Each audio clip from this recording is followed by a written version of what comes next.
sometimes more as needed. If we need to do a special ad hoc meeting real quick to approve some items or, approve what comes before this commission. But it's quarterly. I work with Mel to schedule those meetings, and they're usually 15 to 20 minutes. And so it's a fairly low commitment.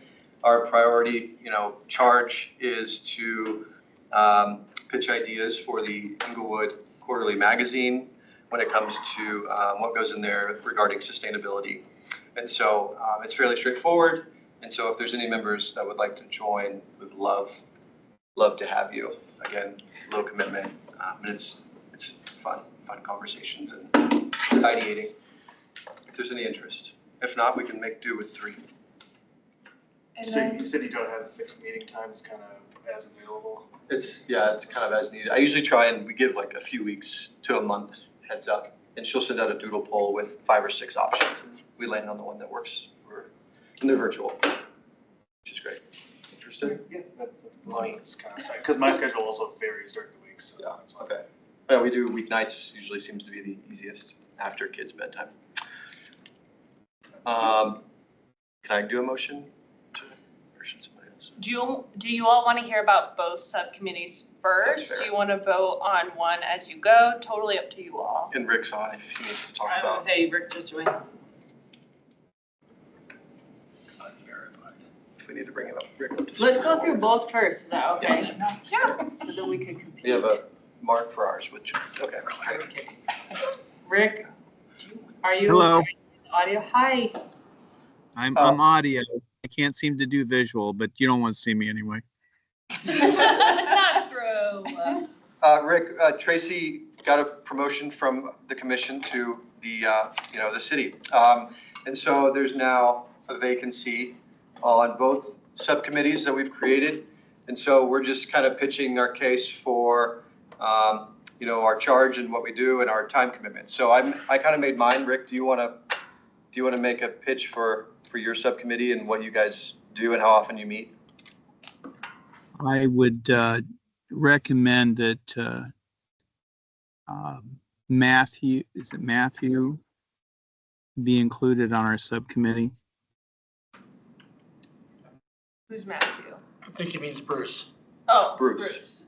I'm sorry. I got 2 subcommittees running. My mistake. I'm sitting here in the middle of Iowa. Yes, And that's really okay. I've had this name a long time, and it is always turned into Matthew, Rick, Rich, Ray. It's never Bruce. I don't know why. So you're only the thousands in line. I'm sorry. I would like to include Bruce as our additional replacement subcommittee member. Is there anyone also interested in the native plant subcommittee? Well, we meet at a brewery, you guys. Yeah, right? Yeah. No, I think it's good. Depends on The reality of it is that we were getting ready to present to council, and so that got pushed just a touch. But there's not a ton of, we've done a lot of building up to this point, so it's not a whole lot more to push through. So I think it's the best. Good time to get on. Yeah, and take credit. Is there anyone else interested in communication subcommittee? All right, if it's 1-to-1, it makes it easier and you all can just vote for Killian to be on the communication subcommittee and Bruce to be on the native plant subcommittee. If you feel comfortable with that. No motions necessary? Yep, still a vote, but you can just do 2 and 1 because there's just 1 and 1. Okay, Yeah. got it. So all in favor of Killian being on the communication subcommittee and Bruce being on the native plants? All in favor, say aye. Aye. All Aye. against? I think we still need someone to move it and second it and then vote. Got it. I'd like to make a motion for Bruce to be on the Native Plants Committee and Killian to be on the Communications Committee. Beautiful. I'll second it, or you second Nope, it? you. I'll second that motion. All right, one more time, all in favor, say aye. Aye. All against, say nay. Aye. All right, there you go. Easy peasy. Beautiful, efficient. You could update your LinkedIn's now.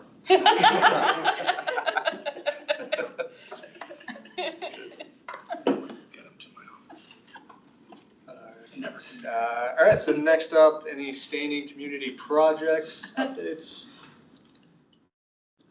No, and I can expand on what I was just talking about, like with the communication subcommittee. We won't need to meet this quarter. Mel shot me a note. Sounds like the city has quite a bit of sustainability related content that they're currently vetting for the magazine. And so I said, okay, that's fine. We have a lot, so.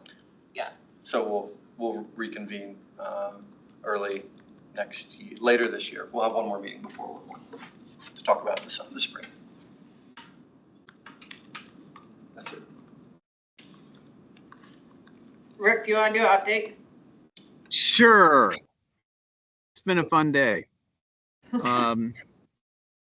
We were told that the anticipated presentation was postponed, and we are anticipating presenting in October, looking at 2 different dates now for that, and I'm awaiting responses from the subcommittee as to which one works best for most of them. So once we get that information, we'll get that onto the calendar. We're pretty much ready to rock and roll with the whole thing. The presentation's ready. The information to council is ready to roll. So once we lock in a date, then we'll request for that for a study session with council. Sounds good. Rick, was there a reason why it was postponed? Can I defer that to the mayor to explain?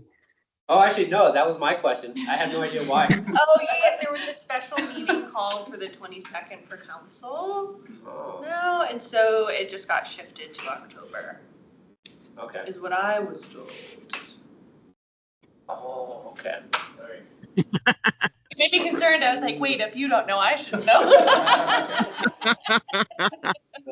As I understand it, the council is going to hold a special session, I believe, on the 22nd. And so therefore, we have been requested to move our presentation to another date. Okay. All right. Thank you for that. Mm-hmm. That's it. Sounds good. Move on to our next update for Dr. Cog. The Building Policy Collaborative is all of the 58 local governments in the Denver Regional Council of Governments, Dr. Cog area, the Denver metro area, and they are currently broken up into 4 different cohorts based on their size. And they had their initial scoping intro meeting, and this week is their second meeting, which is focused on policies to support decarbonization in new construction. And that is mostly energy codes. They're open to other ideas, but usually new construction decarbonization is addressed through energy codes. And so they're looking at who's on which edition of the code and what their plans are for moving up and how can those be strengthened in a way that the whole group feels comfortable with to the highest degree, so it can be more regionally aligned. Let's see. As far as Inglewood, we are on the 2021 Energy Code, International Energy Conservation Code, and there's now a 2024 out. It comes out every 3 years. And there's also the state's Low Energy and Carbon Code and a separate different metro area amendment package. And those are based on the 2024. So if we're looking ahead, Inglewood might look to one of those amendment packages. But my understanding is that we have to be on the same code edition as Denver. And that's because when we merged our fire department, the fire department was uncomfortable if we had a different set of building codes because they want to know what they're going into without having to read a code book on their way into a burning building. So Denver is on the 2021. They're on a really strengthened version of the 2021. But because they strengthened it so much, they're taking this cycle off to let the building industry kind of catch up and get more used to it. And so as a result, I think we're kind of stuck on the 2021 for now until Denver updates theirs at some point in the future, TBD. I'll just add for the cohorts, because I'm on there with our chief building official, and I'm so impressed with how Dr. Cog is running it. They have the sustainability and the building officials there, so everyone can be speaking the same language. Yeah, and I just think they've been doing such a great job of making sure all concerns are heard, making sure all ideas are heard, so, yeah. And it's tricky because the 58 local governments are quite different. There's a number of them that are really tiny, that are way up in the mountains that I don't even really think of as the Denver metro area, but they're in there. And then they have Boulder and Denver and Douglas County and very vastly different groups of local governments and attitudes and comfortableness with decarbonization policies. So it is impressive how they're trying to coalesce all of that. Christine, do you view being tethered to Denver as a bad thing with regard, or is that, will it pull us up as far as progress goes at a faster rate? I tend to think it pulls us up at a faster rate than we otherwise would, or just make sure we stay reasonably up to date and there's not a fight about whether to update. We just update when they do. So I think normally it would be beneficial for decarbonization, and it's just a quirk right now for Denver having done a really strengthened code and a really extensive process, and then saying we're gonna kind of take it easy. And I see other jurisdictions do that. They'll go bold and then they're kind of shriek down again, and then they'll go bold and shriek down again. And so it just happens to be where we are now. So what I'm understanding is realistically, there probably won't be any updates to Inglewoods until closer to leading up to 2027. Right. We could, in theory, make amendments to our 2021 code and strengthen it as much as we wanted. We just have to stay based on the 2021 code. We amend that code. Right. So you can't fall behind, but you can move ahead. No, you have to stay in the same book. And then they update the book. And so Denver's on this book with amendments to it. And so we have to be in this book with amendments to it. But we can make whatever amendments we want. Gotcha.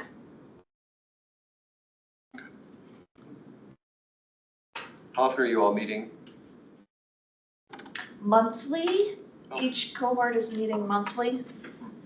And after going through the scoping process and the roadmap process, my understanding is that they're going to break apart and regroup into cohorts that are more focused on individual policies. That's the plan as it stands now. So this group of local governments is interested in pursuing this policy. Let's design it and discuss it and try to adopt it and so forth.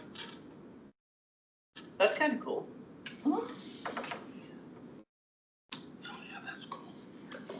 Are there any other municipalities like Inglewood that are in a similar situation where they're tethered to Denver?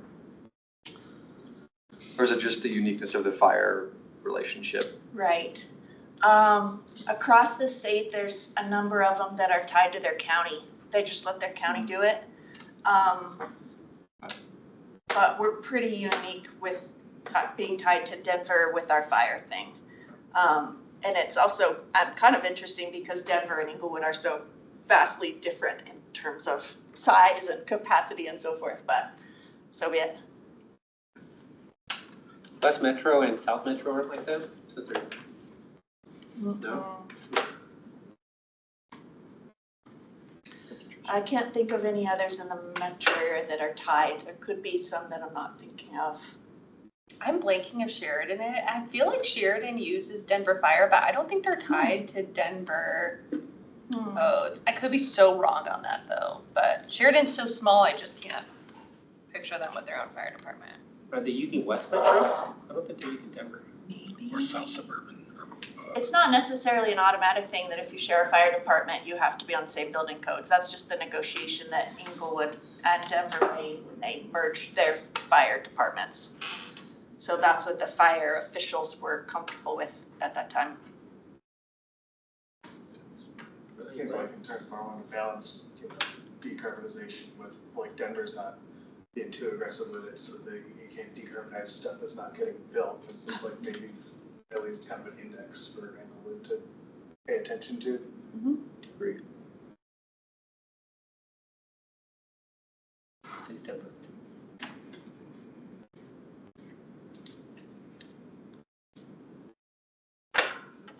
Awesome. Thanks, Christine.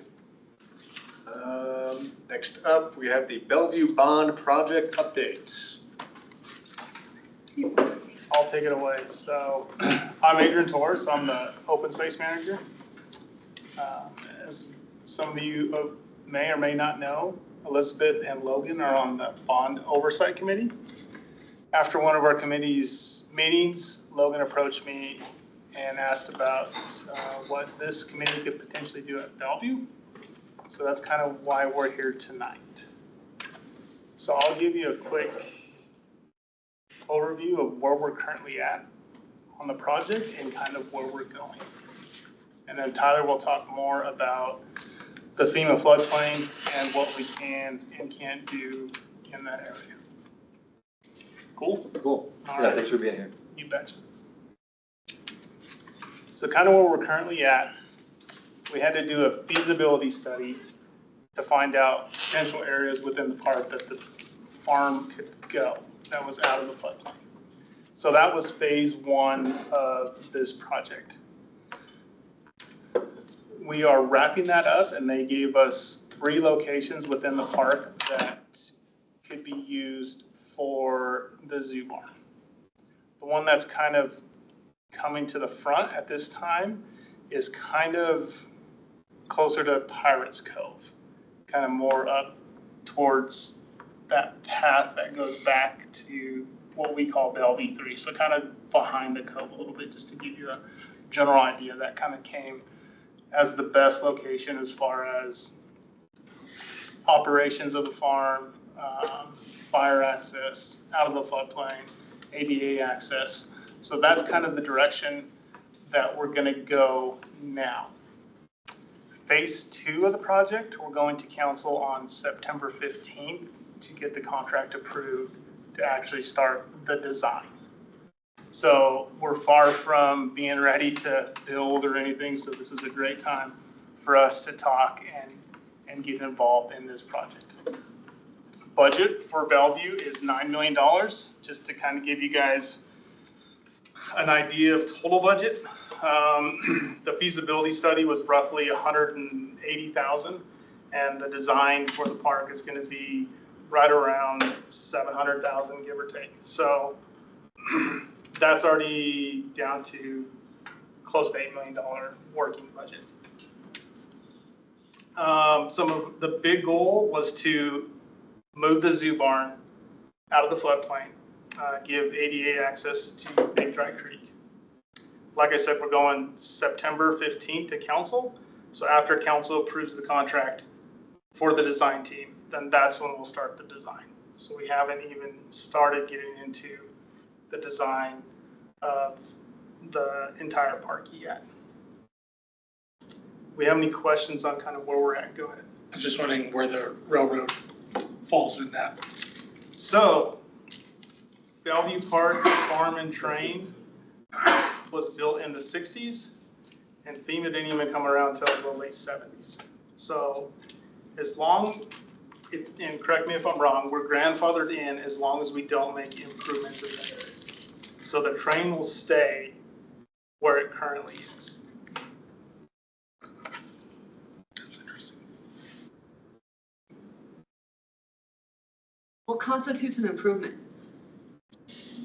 I can, Tyler Gellis, I'm the Stormwater Program Manager, also do the floodplain administration, working with the Parks Department, not just on this project, but all their projects. So when FEMA considers an improvement to a structure, it is anything that money is expended to touch that structure.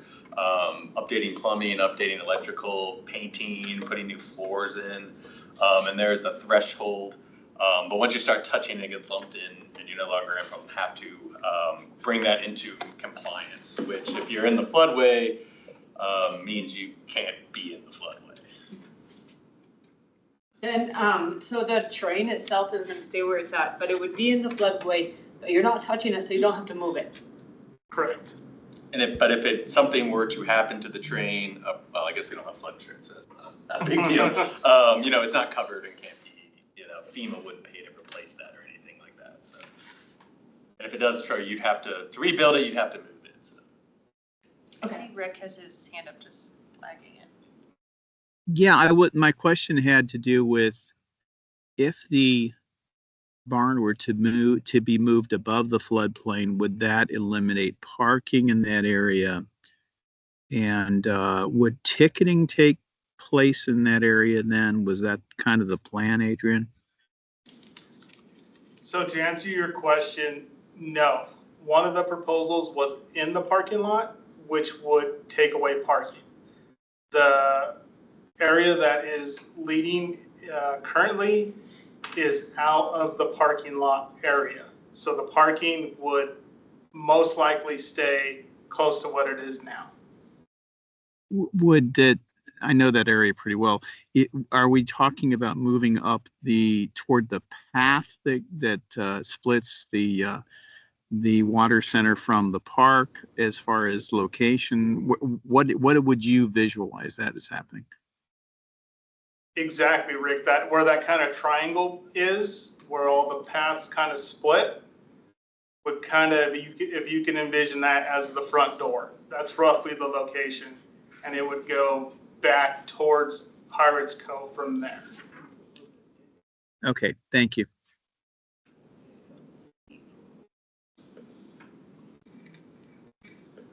Any more questions on Bellevue, where we currently are? We were just looking at the location, seeing if we can find a location. That'll It doesn't seem that crucial for right now. Yeah, if you want to go to the next one How now. often do the flood maps change? There, you got it. So yeah, do you want me to take it from FEMA, or are you good? No, I want you to take it. I'm just good news guy. So we'll just dive into kind of the FEMA floodplain. I apologize, I don't know when these maps went into effect, I believe in the mid-2000s. FEMA does not update maps very regularly. I would say you can expect a FEMA flood update every 20 years or so. They are very behind what kind of climate change progress would be. That's kind of a known fact, which is why you want to plan. There's no wiggle room here. These are, you know, kind of fine lines, and you kind of want to plan. This is worst case. Always better to be away from the furthest you can away from the floodplain. So we'll get into kind of a detailed rundown of what all this means, but I think this is a good map because it's kind of blown up and you can see kind of the detail. Bellevue Park's down in the corner. You can see the parking lot, Pirates Cove, and then you see the hatched area, the blue and the orange. So those are three different flood zones. Zone X, Zone AE, and floodway. As you can see, that occupies the majority of the park. That is not parking lot or Pirates Cove. Let me go and stop you real quick, Tyler, I'm sorry. So kind of the preferred location, you can kind of see, and sorry, Rick can't see. Maybe you can move your cursor, I don't know. I can see it. This is the parking lot. Yeah. Pirates Cove is here, so it's kind of in this area is the preferred location right now. Sorry, Tyler. That's okay. Oh, gotcha. So I will say, you know, before we get too into it, this is not abnormal. Many localities across the country, parks end up in floodways, often undeveloped land, good for recreation. You know, parks don't often have many structures or infrastructure, and they are a good place to locate into floodplains and floodways. So I don't want to approach this as if this is a strange negative, this is very common and a very good use of a floodplain area. But it does restrict what can be built or what can be improved in those areas. So I think that was a question that came up at Center on that, was what defines a structure? A structure is anything with 3 walls and a roof. So bench, not a structure. Bench is not a structure. Like a For Ben? picnic pavilion. We'll get into kind of all this rundown Oh, okay, at the sorry. different levels. And All right. So, kind of mentioned previously in the previous slide, we do have 3 flood zones, a zone AE, a zone X, and the floodway. So the zone AE is the light blue that you can see. The light blue and the hatched area are the same floodplain, and I'll explain that on the next slide. I'll make a little more sense on why they're 2 different color differentiated. The blue is the zone AE. This is the 100-year floodplain. However, FEMA is now referring to these as the 1% annual chance of flood. 100-year flood, 100-year storm is often not accurate. It's confusing because people think, oh, the storm only happens every 100 years. But in all reality, there is a 1% chance that that could happen in any given year. So FEMA is changing that terminology. That is a floodplain specific terminology. When you think of stormwater, which I know is popular in Inglewood, still referring to year storm events. So this is a very specific FEMA kind of reference point for floodplain management. The orange you see is our zone X. That is a 500-year floodplain or a 0.2% annual chance of flooding. So your zone AE, you can build a structure in this zone. What has to happen is that structure either needs to be flood-proofed or elevated. So the blue floodplain area that you see, which is very minor on this map, FEMA has studied this area and they have evaluated to the point where 100% fill, so a building can go up to that line of that blue, and they have calculated the flood flows based on fill in that zone. So you can fill, but you have to take certain measures to protect that structure. Either flood proofing it, so if it floods, you can put up barriers to prevent water from entering it, or the typical one is to elevate the structure. So if it floods, it goes under the foundation and doesn't impact the habitable space. And I guess I should have started that floodplain regulations created by FEMA, the National Flood Insurance Program, is strictly to protect life and property. That's all they care about. They don't care. This isn't evaluating the environment. This is strictly to reduce flood insurance claims and to provide building guidance for localities. So I did want to kind of mention that. That is really what FEMA looks at when they designate these flood zones. And then you have your zone X, your 500-year floodplain. There are no restrictions in that zone. That is kind of a, hey, you may flood at some point in time, just kind of making you aware that there is risk in this area. But FEMA does not designate, or neither does Inglewood's municipal code, any, you can pretty much do whatever you want in that 500-year floodplain. Next slide. So the next, the area I wanted to highlight mostly is that there's also been a floodway identified by FEMA along Big Dry Creek, and that is that hatched area. So the floodway is part of your zone AE or your 100-year 1% annual flood zone. But the floodway is much stricter than the zone AE because the floodway is designed to mimic the flow of a river during a flood event. That hatched area, if you were out there during this flood event, you would not see any difference between that and a normal stream. It flows, it conveys water, and anything in its way gets pushed downstream. So when I mentioned that you can fill in that 100-year floodplain, that's why the floodway exists. You can fill up to that line and no more because that is what becomes the river during a flood event. And more or less that floodway, like I said, it's a greater risk of flood, has much stricter requirements on what can be built in there. Next slide. So what can and cannot, Rick, you have a question?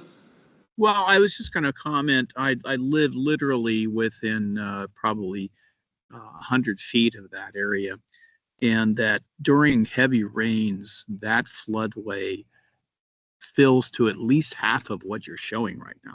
So it is very conceivable that that could fill up in a serious flood occurrence. Yeah, absolutely. And you know, like I said, like I said, I apologize for not knowing when this map was released, but there is a chance that due to different climate change and weather events, the floodplain could actually be larger than is shown on this FEMA map. But this is the best science we have. This is the best regulatory information that we can use. So, so what can be done and not be done in the floodway? So you cannot do any construction, any fill, no placing dirt, no placing really anything in that floodway unless a no-rise certification can be provided by an engineer. And the no-rise certification is a hydrologic and hydraulic analysis to review your flow. If you have a proposed anything, a planter bed, I'm trying to think of other things, benches, you know, a sign. Light post? A light post. All of that in a flood event is backing up water and rising the flood levels. So by putting anything in the floodway, you have to study what effect that has on the rise of that flood elevation. And when I say no rise, it can't even be 0.001 foot, zero. There is no room for error.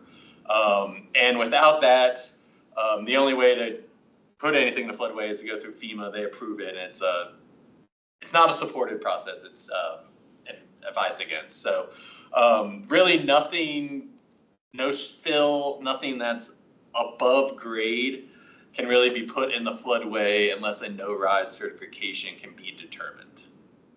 Next slide.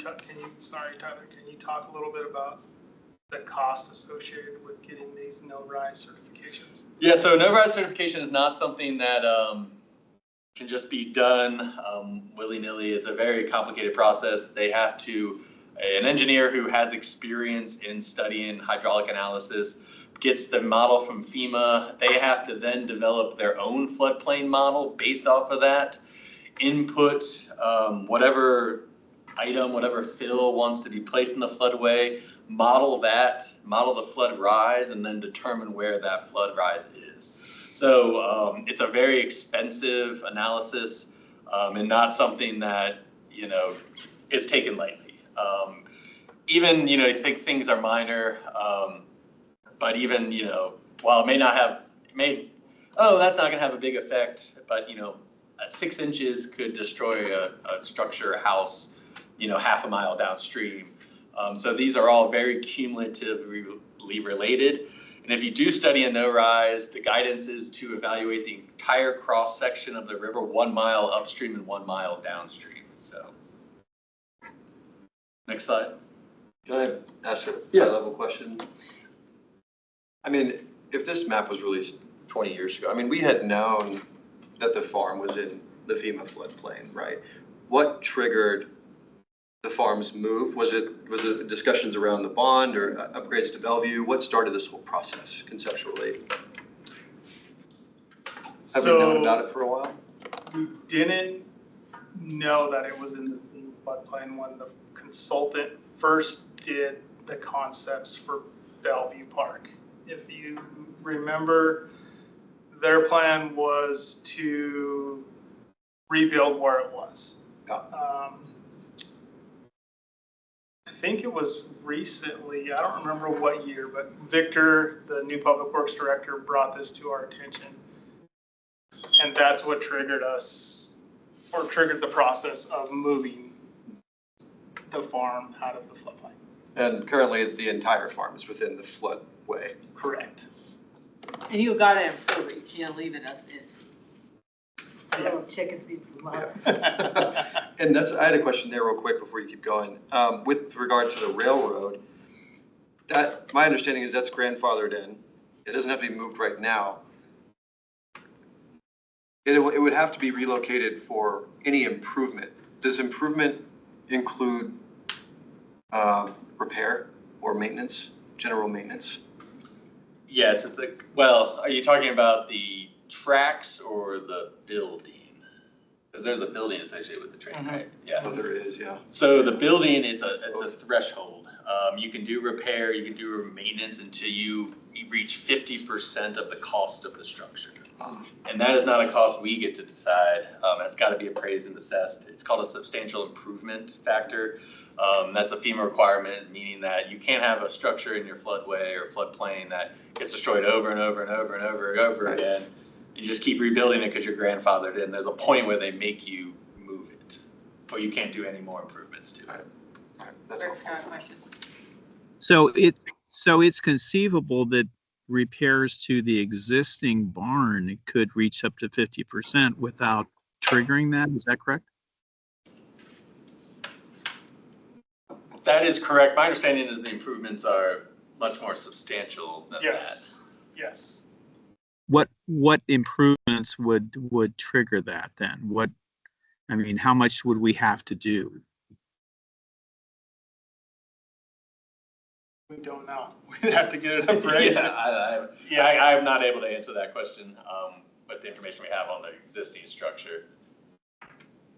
And my reason for asking that is because I was under the impression that any improvements done to that structure would not be disallowed by FEMA, and that if there is anything that we can do to maintain that structure, it might not need to be moved at this period.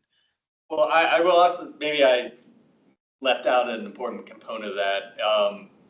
When I say structure and improvements, that's the existing footprint. If there was an addition added to it, that has to be in compliance with your floodplain, which is studying the no-rise and doing all that analysis. So, well, you could paint it, you could put new carpet in it probably, but that would be the extent. Well, it probably doesn't have carpet, but. Carpet.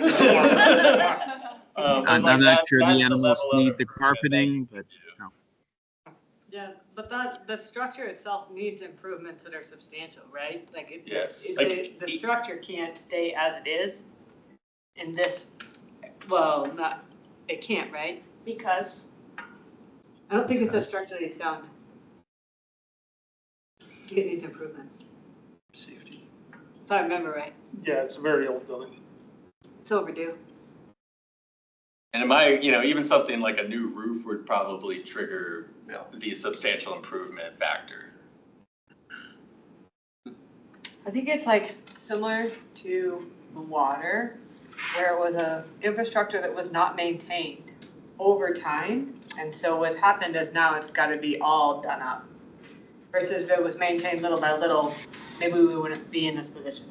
But I don't think it's an option in like relative to the bond oversight committee. I don't think that there is an option currently where it can remain where it is because of the improvements that are needed. So I think it does have to move no matter what.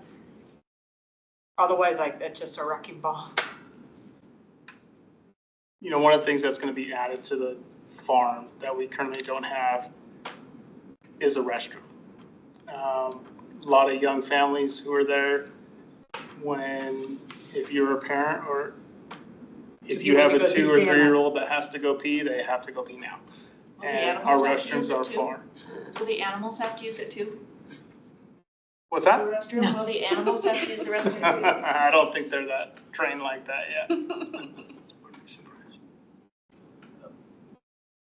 So before we go any further, I did want to clarify some things. Just pull up the FEMA mapping data, and these are actually new maps from 2024. So this is actually the most accurate mapping data for our area, which is pretty special. That's not very common. The last locality I worked at, we were operating on maps from 2008. So this is a good thing, and this is very accurate current data. So that's good. And when I said misspoke, and I was just didn't give Mile High Flood District the credit they deserve. So where are we? So if you can achieve a no-rise, what can be done in the floodway? Any structure in there has to be flood-proof or elevated above that base flood elevation, which for this area is 5343.5. And structures usually have to have, I believe our code is 1.5 feet of freeboard, so that is 1.5 feet above that base flood elevation. So that would be 5344 is the minimum elevation a structure could be. And any element you put down there, fences, a playground, trash cans, must be engineered and anchored to withstand flood forces. And this is because if anything is located in that floodway, the floodway rises and moves, anything in there can become a projectile. So you got to think of a trash can in a flood event could go right through someone's house, someone's window, and cause some damage. And I'm not making a joke, but that would include like the chicken coop and stuff, right?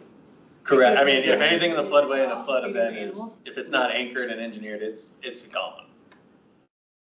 So, and then passive recreation is allowed, and that is walking trails, things that grade, things you're not putting fill in. You could do plantings as long as they're not in a structure, you know, a garden that is just tilled dirt with planters, that's allowed, that's passive recreation. That's actually the ideal use of a floodway. You want to encourage, you want people to be down in rivers, you want them to be educated, understand nature, but it's really protecting property downstream and other infrastructure. So, and like we've commented on this a few times, if existing structures are improved, they must be brought to current standards. Does anything have to be changed about the stream channel through there? Not regarding the floodway analysis, no. But if you were to do any stream restoration, that would go through the same study. I mean, you can restore a stream and rise the flood elevation. So you actually, they conduct the exact same study if you were to do a stream restoration project down there. So in any of our stream restoration projects within the City of Inglewood's Parks Department are done and overseen by my flood district. And if you're restoring it to its current, let's say you have some erosion and you're building back that bank, that's allowed without a no rise because you're returning it to the exact same grade. If you're widening it, if you're making it skinnier, that needs to be analyzed so it can convey those flood flows and not impacting the property. So am I correct in hearing outside of the actual stream bed itself, potentially a ADA or otherwise path, like walking path or, you know, passive recreation path, and or plantings beyond, you know, mowed turf grass, maybe even something that would improve surface permeability, all totally legit, totally something maybe hopefully the Sustainability Commission would want to have him put in there. The issue with the ADA path, you know, it's got to be studied so you're not building and following grade. You know, you got to, what is it? I forget what the incline is, but Less than 7, I think. yeah. So you know you got to plan it accordingly, but absolutely. But that and some planting areas, as long as they're not structures, could totally be. Legit. Absolutely. That's really You know, you think some concrete edging that, you know, concrete edging next to the path that shapes a bed, you know, a native plant bed and stuff like that. If we as a commission wanted to weigh in or recommend, you know, action or a plan within this area, who would we be working with and what's the timeline? So we have plenty of time. They haven't even started the design yet. We could definitely have some of you come to some of our design meetings with the design team. We're gonna have at least 2 community meetings where we'll be most likely at the park, get community feedback on what people would like to see at Bellevue Park. Not just Bellevue Park, but all of our bond project locations. Just make sure we put that. So to piggyback on that, how detailed, I know that there was a request for feedback, how detailed do you want it? Meaning like, do you want it as detailed as like, hey, we love these trees? Yes. That We've gotten everything across the board, as detailed as we, you know, the more the better. In any direction we can give our design team definitely helps. I will say if you all wanted to do a recommendation as a commission though, you would have to bring it forward and you would have to get a vote on it. One individual can't say like, I'm speaking for the commission, Right. so, but as an individual resident, absolutely you can. Are there any trees that have to go that are currently there that might have to be chopped down? Tyler, you gonna cut any of my trees down? I was fascinated you. Telling you. I He's hard on me. require no trees to make that. No, any trees that are down there, we'll stick.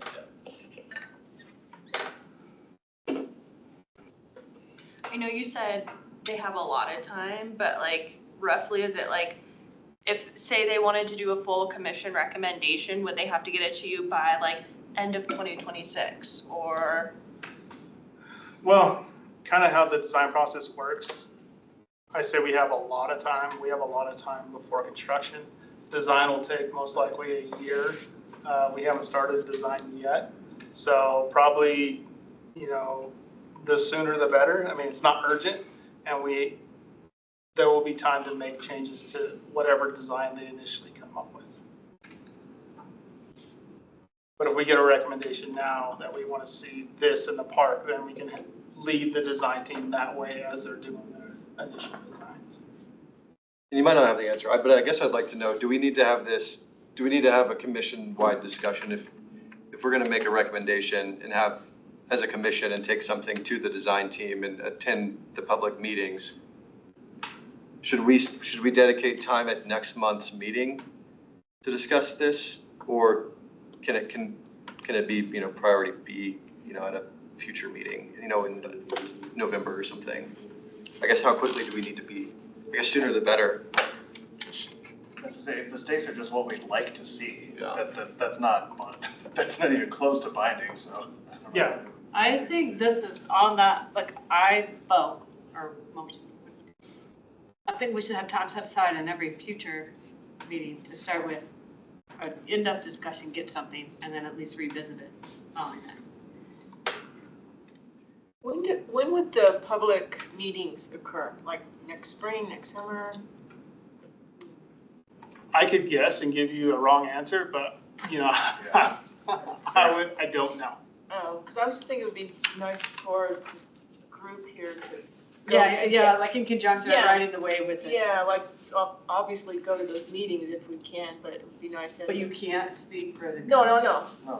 Sorry, I'm just saying as individuals, but for the Sustainability Commission to maybe have like a field trip or something, and just all, when we're all together, just see visually what we're looking at. I typically have a month in advance of a community meeting, so I could definitely, the design team is not under contract and hasn't even started, so I don't have timelines from them. I don't have any of that stuff yet. As soon as I get that, we can definitely share. I love the idea of a field trip. We've done those in the past. They're pretty fun. We just have to make sure that we announce it and make it a public meeting and stuff. Easy peasy. Bill's got it. Yeah. Not our first rodeo. Rick has a question. Yeah, I was wondering what's the criterion for bringing on the design team if we don't have any design? How have you decided on the design team? So back in 23 or so, we put out a statement of qualifications for design firms. We got roughly over 20 people that had applied. We then interviewed, I can get you the exact information on how many we interviewed and all that, Rick, but we interviewed several, and then through the evaluation process, 5 design teams were selected as being capable to do any of these bond projects. At that time, we were able to assign different design firms different projects. Logan Simpson, who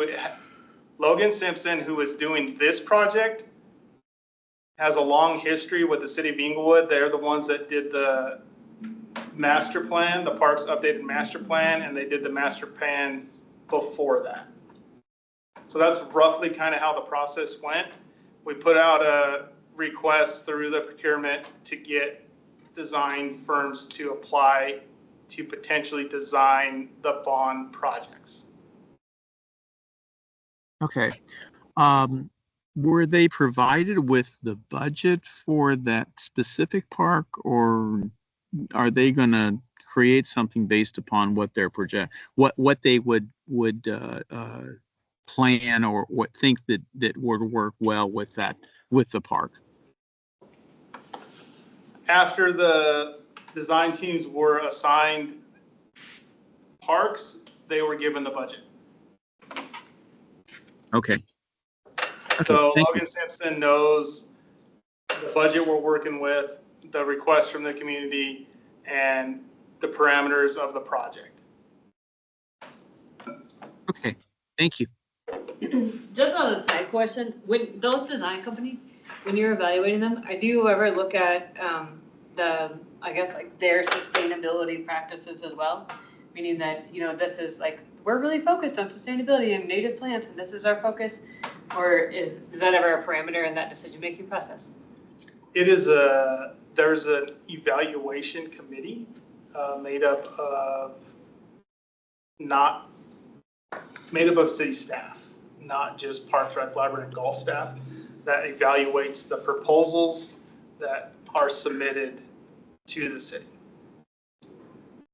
So each individual is different. Okay. So, Tyler would look at a proposal different than I would look at the proposal, but our opinions are weighed the same. The POV, as the kids say. Yeah, and there was, a committee of, I think, 5 different city employees who looked at the proposals. Okay. That's all.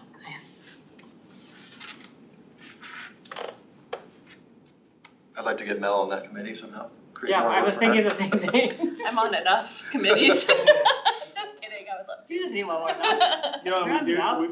Well, this can lead into your next topic, Mel. What you guys decide will be given to the design teams. This does lead in pretty Yeah, well. see how I teed you up on that one? Brought it. Yeah, any general floodplain, floodway questions, concerns, comments? I think it's been really helpful. Had to Google floodway versus floodplain about a month ago and taught me something, but it sounds like no new structures, nothing impeding, or that would create or exacerbate the flood. So no new planter beds, no new benches, no new lights or anything. So now we can come back as a group and ideate on, a native garden or what should go in that space. Is this commission constrained to the square footage of the existing farm, or can we think bigger? No, this is a project for Bellevue Park. The whole park? Yes. Cool, that's great. Okay. Is the bike path changing at all? Is that where the ADA thing is? Where's the ADA thing? Those are 2 questions. Is the bike path changing and where's the ADA thing that needs to be done? The bike path is not changing, and the ADA path we have no idea yet. They'll have to study it like Tyler said, and it could meander back and forth to get the ADA access down to the Big Truck Creek. Where does it need to get from and to the bike path? From From a parking lot to a bike path? anywhere in the park so that we have access, ADA access to the creek. And you said you're leaning towards putting the new structure next to Pirates Cove. Are you thinking they would be connected? Like you could go to Pirates Cove and then your ticket gets you into the No. park too, or just totally Unfortunately, separate? yeah, totally separate. I'm curious if, in this conversation about Bellevue Park, but are these floodplain issues and floodways affecting other park bond projects? Almost all of them. Okay. Yes. Tyler tells me no a lot. I would say Bellevue probably has I don't want to say the largest impact. It's a wide floodway down there. That is a very big floodway. Other like Bard Park is another one that's got a floodway, much more confined to the channel area. This one at Bellevue is just so sprawling that's what's making this more difficult and kind of pigeonholing the areas that you can work because it's just so big. Well, and is that the only one with a structure that you would need to move in that regard, right? I believe so. As far as I can think, yes. But as Tyler mentioned earlier, most of our parks are in floodways. So Northwest Greenbelts, Southwest Greenbelts, Bard. But that was part of your master design too, right? Where you Yeah. said that's the best place to put them. Yeah, 100%, because you can't build a structure there. So you could put a park. That Rick guy raised his hand again. Yeah, sorry. If I were there, it'd be a lot easier, but I'm not. I'm assuming then, Adrian, that the ADA access, if we put, if the barn were up toward the water park, that the ADA access would have to be a series of switchbacks to get it down to the rail area. Is that correct? Correct. You can, well, you're very familiar with the park, kind of like the switchback that leads you to the restroom from the shelter. Think of that, where there's that big switchback to go along that hillside to get us ADA access to the restroom. Okay. All right. Thank you.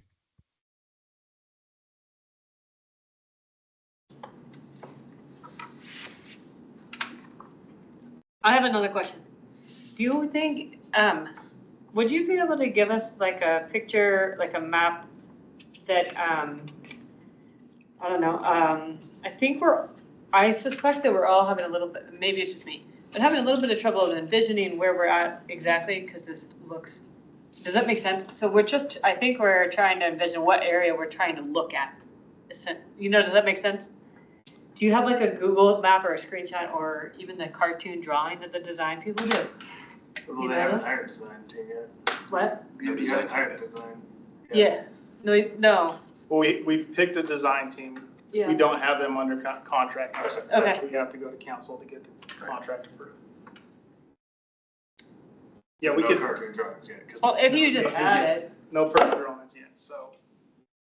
But yeah, we can do a Google shot or something and take that or out do of it. you know how big the area is here? Do you have a good Are you idea? talking about Bellevue Park as a whole? Kind of about like the area in which we're looking, and I know what we said about the farm. So I understand it, but I can't like see it. Are you trying to say in relation to like the floodplain or just in general? Not with the floodplain, like if Okay. I was gonna tell you the ideal thing, Google, like a Google Earth thing and just circle the area.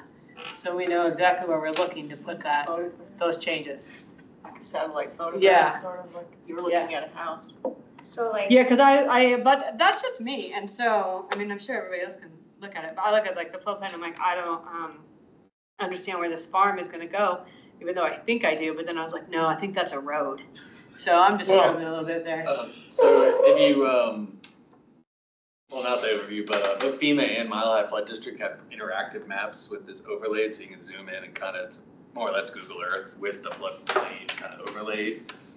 So you can access and a little more interactive that way, but that doesn't give you your preliminary kind of drawings of what they're planning. That's fine. I'm Okay. just asking so I can just get a better idea. I can I email, mean, don't get me wrong, I go to Price Cove, You I can have send it to membership, me and then I know the can area. forward it out. but I'm just like a little lost on. It's a lot of it. It's surprisingly, most of Bellevue Park, that's down. Yeah, Yeah, but I think it's Mile, the floodplain that's throwing me off. yeah, I'm gonna email Mel, the website for Mile High Flood District. It's very interactive. You can turn on and off layers and Oh, do cool. all that, so it's very helpful. And my understanding, through the design process is once they're under contract and they start their cartoon drawings, we'll have a chance, those will be presented not only at the oversight committee, I would hope, but at some point we could also bring it in front of this commission if we have access to those concepts. They'll be everywhere. Inglewood Engage, website, Okay, Bond Oversight Committee, community meetings, awesome. social media, as much information as we can get out there is what we try to do.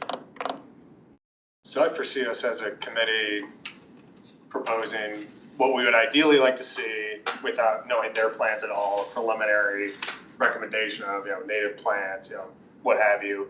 And then once they draw up plans, we can then offer our Get more into the response to it. Yeah, Yeah. exactly. Okay. And kind of, your next presentation will kind of give you It's some like of that. weighing me in so well. Yeah. Any other questions for Tyler though? Because I knew if we can set him free. No, he's gonna stay. The ecological change.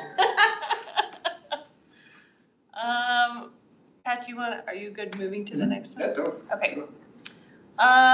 So tangentially, for the Parks Bond Ecological Tracker, which you all saw last time, I had a little tweak since last time, but since we have Adrian here, Adrian has already seen this a bajillion times, we wanted to get additional feedback. Now that you all have been able to simmer on it, any kind of feedback you have. So to make it easier, I will pull it up on the screen. Hey, Mel, you told me I just had to talk Bellevue. Well, I'll talk parks, but then all the hard questions go to you. So kind of piggyback on what, before Mel presents this, our goal as the Parks Department with these bond projects is to give this to the design team, give them a head start and say, this is stuff that we want to try to meet with your design. So kind of get to piggyback what you said, this piece is going to do that for you guys before they even get started. Got it. Great. And so I don't know. Zoom Yes, little? yeah. I can go through each one at a high level and then we open discussion. If you all are like, we already went through this on our own and we're ready to chat, you all tell me what is most helpful. Let's just go down the list. Okay, I'll go through really quick. So we have, Sorry, I meant like each like box at a time. no, you're good. So we have 3 categories. This is a little different. We combined them from last time. I think it was 4. So one category around water use, stormwater management, and green infrastructure, kind of that one category. So does the park have drought tolerant plant use in non-recreational areas? And the scoring is not considered partially done or fully done with justification. The other one is water efficient irrigation technology utilized in the park? This is just a simple yes, no. And then the last one for this category is rain gardens, bioswales, or similar stormwater management / green infrastructure features used, yes or no. The next one category is biodiversity and habitat connectivity. So the one on there is list A and list B noxious weed species are eradicated from the park, simple yes, no. The other one is pollinator-friendly plantings from the Colorado Native Plant Society. And that goes all the way from not considered to included with thoughtful consideration of diversity and bloom times. The other one is number of different drought-tolerant plant types present. So trees, shrubs, grasses, and forbs, and you get points depending on how many types. The other is percentage of non-functional turf or non-permeable surfaces replaced with native vegetation. That goes from 0 to 10%. And the 10% is really non-negotiable. That's what City Council determined for each park. So that's the only one that we're not going to have an wiggle room on that one. You mean as the cap? As a cap, yes. So the other one is keystone species included, a simple yes, no. Another one is tree canopy or % of non-recreational areas, and that goes up to 30%. And then the last category is native friendly maintenance and education. So this stands for Park Rec, Library, and Golf Horticulture Crew trained in habitat friendly maintenance protocols. CSU has a course on this, and Dana Liebert, who we know is the native plant queen, recommends this one. So I just want to put that out there. This is a simple yes, no question. We also have community education opportunity included, such as educational signage for keystone species or green infrastructure, simple yes or no. And then we have a bonus point of nature play design for the parks. Why is that a bonus point rather than fully integrated? I think our sustainability intern did a lot of background research on this, and I think he was thinking for some of the parks, maybe recreation wouldn't be an aspect of them if they were one of the smaller ones. Or maybe he was thinking of Bellevue with the flooding. But if that's something where it would want to be like a 0 or a 1, that can be a recommendation too. That seems like a good opportunity to like, if you can't do something here, you can still incorporate this. But yeah, I mean, it seems like good flexibility. What do you mean? I mean, like, that might be something, like I said, that isn't appropriate in I'm just thinking of like the tree canopy. There's a lot of parks where I don't know how you would even achieve a tree canopy or that would be at all drought resistant. But if you have those limitations, maybe you can introduce some nature play design bonus points instead. Like there's, no park is ever going to allow for all of these, or even optimistically most of them. But that's a way to kind of curve the grade a little bit, I guess.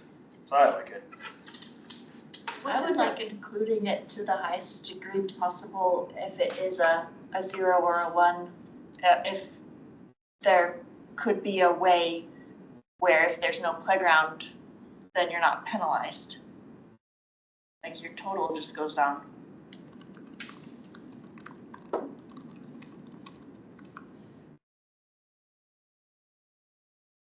Without penalty, Without penalty. for no like structure. Yeah, if there's no playground at the park, then you don't even include this category. Yeah, so the point structure just changes, but I think that that's just a great thing to include for the future generation to feel like they're romping around outside in some nature. Yes. No, I have a quick question. The nature play design, is that like the play structures that look like pieces of wood? I'm not Yeah. looking, okay. That's, I was just making sure. I understood. The mushrooms. Can you refresh my memory about, is this things that are added or do you get to count trees that are already there? So this is what is there. Okay, and is this scoring projects, potential projects, or is it just to keep track of where we are as a general city? So the idea for this would be that it would only be for the parks to start out with, at least for us to get our feet a little wet. And then if timing allows, to do kind of like one before and one after, so you see kind of that score increase. And then also we thought that this would be a really good way, because parks already does so much in a lot of these categories, where if someone lived by one of these parks and was really curious, they could just look up and see the scorecard and be like, oh, our park has this, this, this, and this. So it's both, just to start with, it's to get a baseline of where we are, and then in the future, it could be used to score potential upgrades? I think it's mainly just to see like where the park is. But if a resident wanted to say like, hey, we have this park and it only has like X percentage and we want to advocate for it to be more, it would help a resident do that easier. Right, okay. Because that data would already be there, but it doesn't necessarily have to be used for that. Yeah. Yeah, you're saying like to quantify what your parks bonds dollars are being spent on, at least if you care about this sort of thing. And then can you explain to me about how some of these seem like they could be double counted or triple counted or quadruple counted? Yeah, I'm not saying that's a problem. Can you just walk through how that works? Yes, so I'm assuming you're talking about like the drought tolerant and pollinator friendly. Yeah. And keystone plants and, pollinator plants. Something's pollinator friendly and drought tolerant, that seems like it should get multiple points. Because drought tolerant isn't necessarily pollinator friendly. So that's where it got a little hard. So we put them in separate categories. But if the commission is like lump them into one, that can totally happen. No, I'm not saying it's a problem, I'm just curious. But you're asking, can you double dip on points? Yeah. Right? Yeah. Yes, Yes. yeah. And is there anything about total percentage? Because if you double dip or triple dip or quadruple dip, but it's just still this only little part of this big park, it's different than if it's broad coverage. So at least for the percentage wise, let me go down here and we can talk about these two if these points need to be shifted for minimal, moderate, or strong. But I'm trying to look at these ones. So like, Sorry, this doesn't accumulate to an all over percentage, like as far as a score, but it accumulates to the total of the points. yeah. So And I will also say too, like, say you have a park where maybe all of these wouldn't make sense or it doesn't fit. It's not, and this is why we try to veer away actually from calling it a scorecard and calling it a tracker. It's not like one park has a better score than the other. You're just trying to track and see what each park has. That makes sense. Yeah. Okay. Can you zoom in? I just think number of different draft tolerant plants that might like put up points for a beer garden or something. Drought. I mean, hey, I'm all about it though. Good catch. Actually, that was a question I had is, and I would be happy to see if an existing list if there's a list that we could use for this, but we have some good like noxious weed, pollinator plants. There's lots of good resources that we've included. I don't know, it doesn't look like we've found a resource to actually define like drought tolerant and or like not requiring irrigation in our specific bioregion, but I bet it's out there. We Could can, that be yes, it for sure is, out there? it is. So we can add that as like a resource.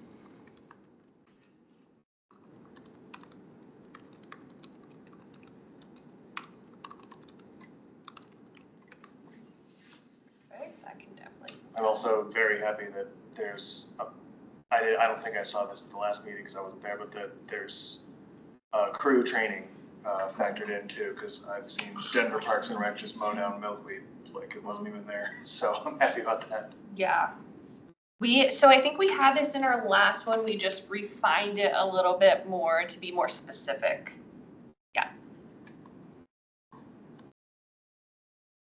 Any other comments? I would like to add list C species. I know the state says they don't need to be like 1,000% eradicated, but to prohibit their spread, so maybe it's more fair as a bonus point or something. You also do list C species, but there's some pretty bad plants on that list too, so I feel like adding that would make this more comprehensive. Great. Should we consider are eradicated or the park management plan has eradication measures in place or something along those lines? Because So the let me tell you, it's not official instantaneous. Colorado.gov is list A, eradicated, Okay. list B, stop the spread, list C, it's widely distributed, but they're not good. Yeah. So that's like Siberian elm, Cynthia heaven. Yeah. So like kind of, so proportionate response. So like list A completely eradicated. List B would be that we have prevention measures in place. And list C is we're working on replacing list. Yeah. I think list B, eradicated, is still a good standard to strive for. So then list C, just a plan for it, at minimum. I mean, I would say eradicated, but for list C too, trying to Really want to. be moderate. I think maybe keeping it as the bonus point makes it a little more achievable, right? It's I like think you so don't get dinged, but Yeah. got it. Parks, what are our thoughts on that? On everything thus far? Is that like a candy line? Yeah. No. No, lack of education, but what is the last category? It's trees, shrubs, grasses, and forbs? Yeah, so it's just different plant types. I've heard that word before.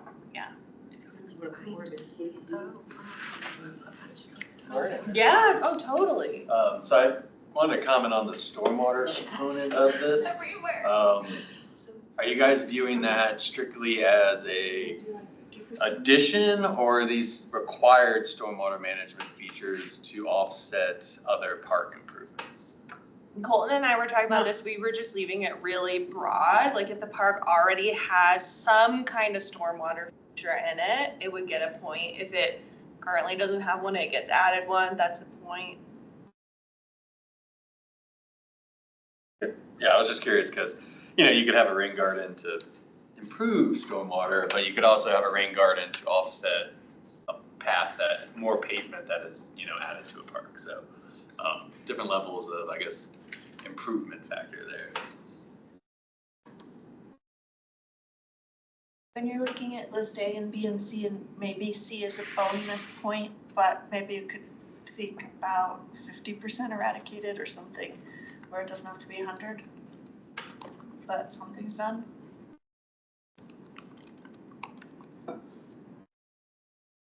Is that something you can reasonably measure? 50% eradication?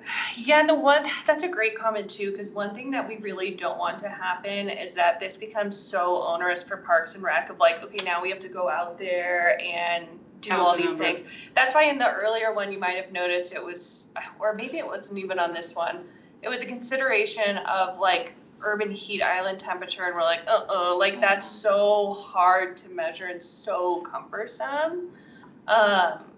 So yeah, I would agree, like, if you really want that tracked, you actually need someone out there measuring it. I think, I don't know if you agree or disagree. I agree. yeah, even just having the standard in place of, are we even paying attention? Like, I don't know how much attention even gets paid to, you know, noxious weed removal, management, manual, or other controls at all before we even start thinking about eradication. Right. Or maybe a bonus. I'd need to do my own personal homework, but like prevention measures specifically for the sea or something, I don't know. That might be the way to go. Or any steps taken to be. Like, That's kind of where I'm at. It's Because otherwise you eyeball it. It's just like crashing each time. I'm like, okay, that's great. Like, yeah, we definitely. Ready There's for bed, too. 50% of It these. was I told 100% and then it Joe, rained. it's amazing. Yeah. This is an application for it. now it's taking over. Right. Sorry, I keep having to bring it up. My laptop is like crashing on this document specifically. Any other comments on this one? I think the current version looks really good. We like it, we feel comfortable with it. I think it's really thoughtful and really comprehensive, so you did a great job. Guys, also Colton really is the one that did all the Colton, too. research on this. He dug in through like every Colorado community and beyond to pull best practices. He spent so much time on this, and I think it really shows. He did a lot of work, and Parks did a lot of feedback with it too, so yeah. Hat tip to all. A tip to all. Okay, perfect. Well, Adrian, correct me if any of these next steps I'm getting are butchered, but the design teams already know that this is coming. They're really excited for it. So we'll kind of finalize this in a more beautiful form, and then they'll get this and they'll have it to work off of for their designs, right? You are correct. Cool. Cool. Awesome. Patrick, back to you. Let me. And you all are done. Yes. Thanks for having us. Thank you all for your time. Thanks, guys. The next is me. Yeah, climate resiliency framework. Yes. So this was brought up last time, and I wanted to give you all more time to noodle on it, and you will still even have more time to noodle on it. We aren't going until October 20th to council. But I wanted to give some nice updates from last time. So I think it was Christine that really had the really great idea for the transportation of like, hey, we really don't have any way to track like micromobility paths or bike paths that are a little dangerous. We did some internal work, and our IT director was like, this could totally fit into AngleFix, which is really great. So this is not an ask now. But he was saying he would love to have the commission think of these bigger categories you would like to see for AngleFix, kind of the parent overarching topic, smaller categories within it, and prompts to help people fill out that request. So maybe you're biking and you're like, the paint is worn off and drivers are coming in the future, it'll be able, with the commission's help, you can craft it into a way that'll really help micromobility in Englewood. So I thought that was a really good win. That's going to also be mentioned in the resiliency framework of beefing up AngleFix to be utilized as this tool.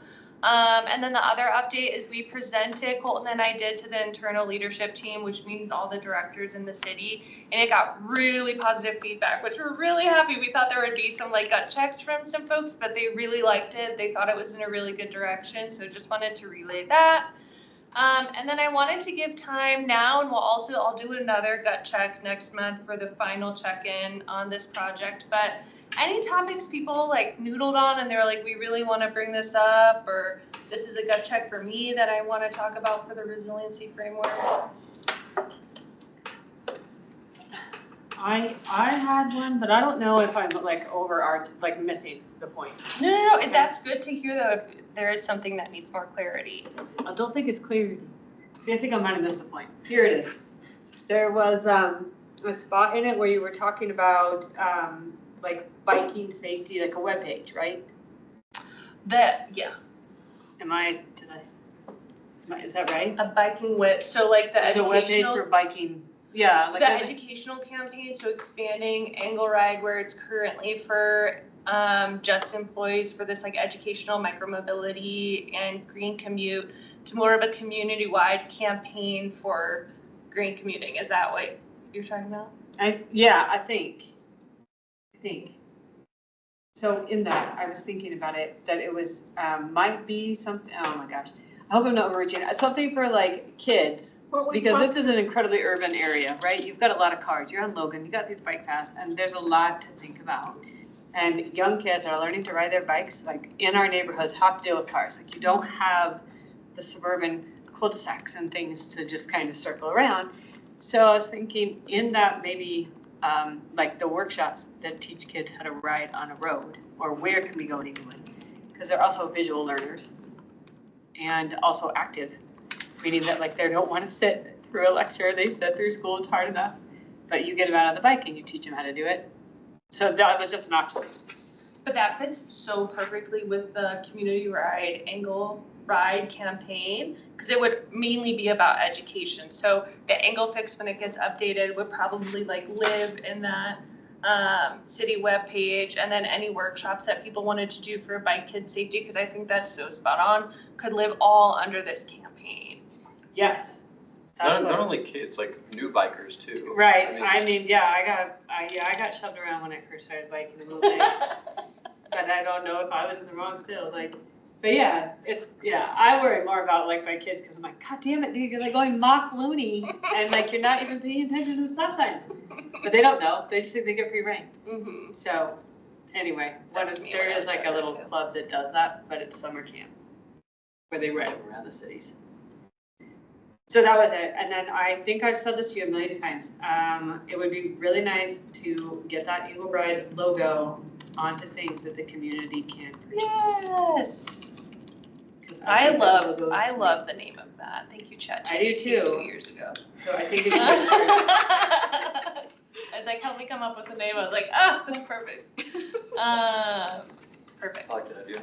Yeah. It's just like swag to hand out, like at the block party. Yeah, swag, like, yeah, Magnet for a yeah, like maybe the Texas Roadhouse in addition to all the free kids meals you get at every event. Rick, I see your hand up. Yeah, when I was a kid, 50 years ago, we had an actual safety bike process. In other words, you were basically trained on how to deal with signals to cross, things like that. So yeah, anything like that I think would be a really good idea. I think kids should be trained. It's a wild world out there right now. And something we heard from the workshops too, and I actually was one of the participants who was in high school, which we loved to see, is she was like, I just really want more education on all of these topics, even if it's like a video that I can watch at home. So I feel like parents, even if it's bike safety, that they can understand it themselves so they can feel like they're relaying the right information to their kids. I think, yeah, is spot on. And I'd like to expand it, it's not just kids, I think with all the Oh, yes, yeah, addition of all everyone, the yes. e-bikes out there now and stuff like that, you have all kinds of adults that have no idea what they're doing, or where they ride, or what's safe, or is the street, the sidewalk, where they should go, they know nothing. And so they really need that education too. That's a really good point, especially part of this framework is bringing those e-bikes in as well. So people need to know what they can and can't do. And I think that there's a lot of confusion, I feel like. People think that bikes belong on sidewalks when that is actually illegal. They have to be on the street. Yeah. But if you're on the street, you've got to pace with the cars, right? You're sharing the road, so you can't just like go to, anyway. That's a valid point. I would push real hard for both in person and online though. Because I think that there's like, you have groups that will do well with video or learning the rules. Totally. And you've got groups that are going to do better if they're walking through the whole experience, like in a safe area. And I think that whole thing would do well to work in conjunction with the police. Yes, They're the I- ones that, That would also Enforce. work well with, or don't. Right now, I don't think they're very sure. Bruce, Yeah. I know that the code enforcement is examining, and I know there is it's almost like a district and city-wide effort to try to figure out what the optimal speed for e-bikes is going to be on trails. because this is a big issue. It crosses obviously municipal boundaries, and but I do think that needs to be addressed. Is how fast these bikes can go, and in fact, the other education piece is pedestrian walking when those e-bikes are on the road. What you can do to anticipate that. So that's another issue. Also, I think like also the right of way too. Exactly. Yeah. Is there anything we can do to also put some of the education onus on the car drivers? Thank you. Yeah. That is the number one thing that I guarantee keeps, I don't know what relevance this has specifically to the climate resilience framework, but I remember we did talk a lot more about infrastructure than we did about education, at least as far as my table did. And that is, I think, a more lasting fix is, yeah, as long as Dartmouth is as wide as it is and cars are driving down at 40, 45 miles an hour, I don't really care about what speed the e-bikes are set at personally.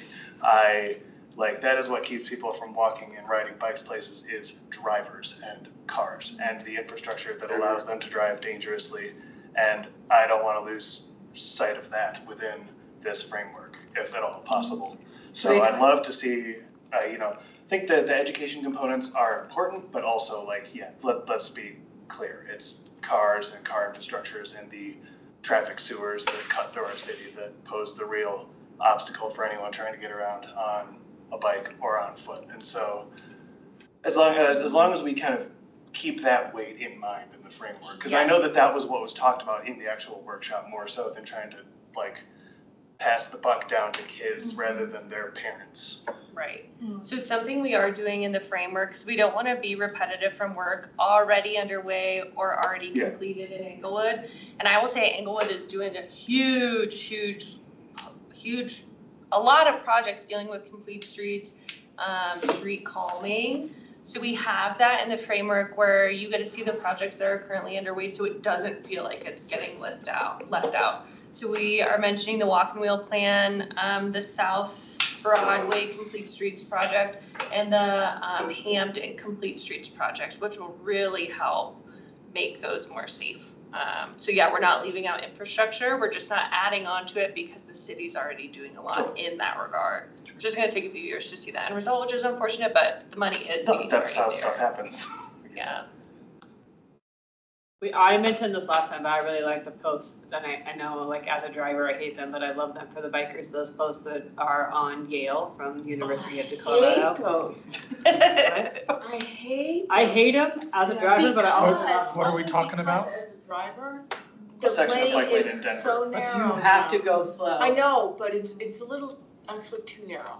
It really is. Believe me, I I don't drive like the- disagree, I drive like a but little I lady, love it because I know but I have to What do you slow call down and I know that those? everybody's The slowed Ds. down and everybody, the bikers feel safe, they're protected. That's what I'm saying. But I don't disagree I with think they you. went just a little too narrow for the automobile. I really do. It's pretty narrow. You can still speed It is, if you want to. yeah, but Without even you're gonna, trying. Well, I still think. I disagree with how ugly they are, all the Oh, plastic they're- everywhere. I don't disagree with that either. That's not the only way. Aesthetically, they But are the so thing is ugly. the bikers are I'll take 'em protected. over If you're Joe's riding bike. that road, you feel good about where you're Oh, at. really? Really? They can't really get to you. I appreciate them so And it much. does if Yeah. you're going the speed That limit, which outweighs is a lot. 20, Yeah. you're it's not too narrow, it's just fine. I don't disagree that it does cause you to slow down. I know, I drive it a lot, and I'm like, damn. Any other comments Yep. on the Yeah, micro? bring it back. I just want to be cognizant of time because it's No, 8:06 yeah. and there's a Thank you. few other topics, so I just. No, sorry. No, you're good. If it's Englewood related, yes. Denver, maybe not. Anything else though on? Can we just quickly revisit the sub bullet, what you need from us? for Oh, English? yeah. And this is there's no deadline on when it's needed, but if you go into the AngleFix app, so it'll have a category of what you submit in there. So it'll be this overarching category, and then it'll be subcategories, and then in those subcategories, there's prompts to help the person understand what they're submitting. Okay. Our director of IT was asking for recommendations from the commission on that. Like, what do you want to see covered? What's missing? What prompts do you think need to be there? Okay, and kind of what that hierarchy could be within. Yeah. Okay. Anything else on the resiliency framework? No, you caught the no about getting the logo out there. Oh, yeah. And again, I'll do a final presentation. Hopefully we'll have the draft plan pretty well so you guys can see more of a polished document for the next one. But you'll have another chance, or email me if you think of anything. Happy to add that. And then, Pat, are you good if we move to a quarterly newsletter? yeah. Okay, perfect. So quarterly newsletter, I'll pull it up. So sorry it wasn't a live link. As you all can see, my laptop is like beating my guts lately. And that you were just bragging about connecting to the Wi-Fi. I know, That could be for you very it's been soon. crashing for the past week. I had to give a presentation to all the directors. It took so long to load. I was like, this is so terrible. Let me try and pull it up. But while I do that, any initial comments? I didn't have any. I have one, and so going off of memory, but I believe it's for the workshop for fixing things. Yes. Okay, so I'm not being picky. The only suggestion I was gonna make was the way of the wording. If you use the wording that says, can you help us? Fill out this form or something rather. People tend to answer the cry for help more than we want you to do. I want you to do something for me. I want you to help me. That's just like what they drive in your head in sales. But anyway, I would just say rearrange the wording to say something like, can you help us? Because again, they answer the cry for help. I love it. I will update that. I did click on a handful of links. I didn't click on everyone because, but all of them seem to be working. I take for granted knowing that Rick's gonna click on all the Wait, links. did the PDF Yeah, work true story with there. links? Oh, yeah. It did. Yeah, the links were live. Whoa, I didn't think that. Okay. That does happen. Whoa, I didn't know that. Okay, perfect. Rick, any broken links? You're my guy for that. Thanks for asking. I've already reported mine to Mel, and it was working with another form. I don't know, but anyway, no. I think that most of the links are working fine. Thank you. Anything else? Thanks for your work on that. Yes, of course. No, that's good. Okay, perfect. The last one I think is also me. City updates. This will be super fast. Let me pull this up.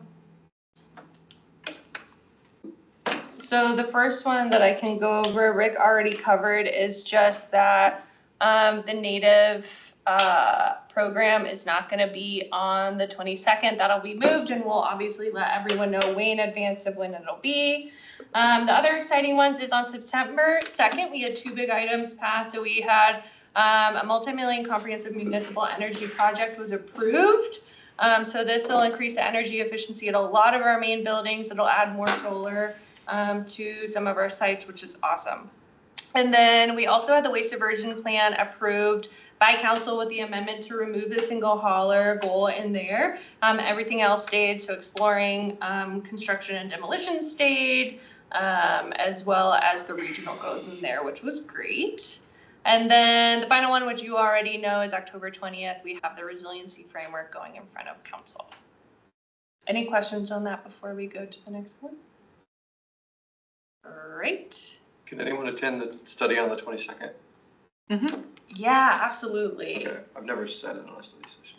But that's been moved. That's the one that was moved. Oh, sorry, yeah. So it's not the 22nd anymore for the native lawn certification, but when the other, I'm assuming it'll be the subcommittee that goes to present, any of the commission can come listen, absolutely. Do you have a date for it? It'll be the 6th or the 13th. Yeah. We're working on that, Logan. So we're figuring out which date would work best for the committee. Leaning toward the earlier one because we need kind of a large runway to be able to get the project off the ground. So once we know that, we'll let you know. We'll use the date. Thank you, Ray. Yeah, absolutely. And then for the October meeting, I just wanted to see if there were any ideas from folks or what you wanted to talk about. Women Who Charge was Rick's from a couple meetings ago. We've had such packed agendas that it's just still been on there. But any other ideas that people want to have or flag? Can we add the discussion about coming up with, starting that, like an outline for the parks, the bonds, Yeah, absolutely. a drawing? Time for Maybe a Bellevue coloring Park. sheet that we could all draw on?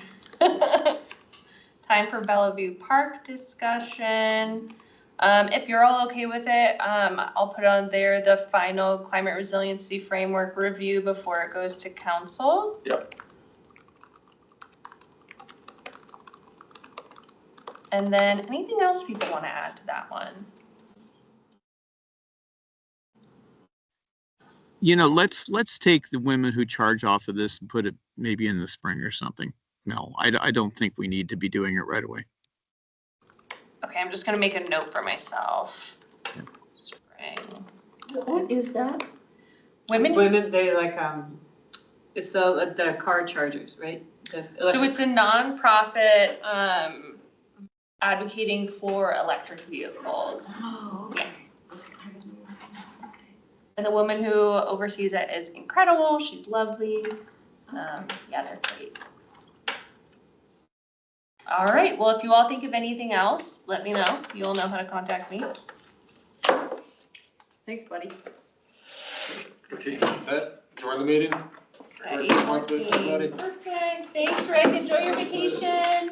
Thank you. Have a good time. Take care. Bye-bye. See you, Pat. Is that October 5th?